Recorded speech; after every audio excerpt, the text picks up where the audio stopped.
أهلا بكم. تصدر طلاق الممثلة الإسبانية هبة عبوك من نجم كرة القدم المغربي أشرف حكيمي خلال الفترة الماضية عناوين الصحف بعد ورود أنباء عن تقديم امرأة تبلغ من العمر 24 عاما شكوى ضد ظهير باريس سان جيرمان.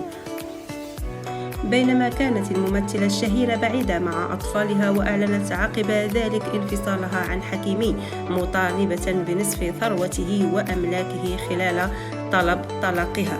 وهناك مفاجأة من العيار الثقيل عندما علمت عبوك أنه ليس لدى زوجها السابق أي شيء باسمه، وفق تفاصيل جديدة كشفتها مجلة فيرست ماغ الفرنسية مؤخرا ونقلها موقع ماركا بالإنجليزية.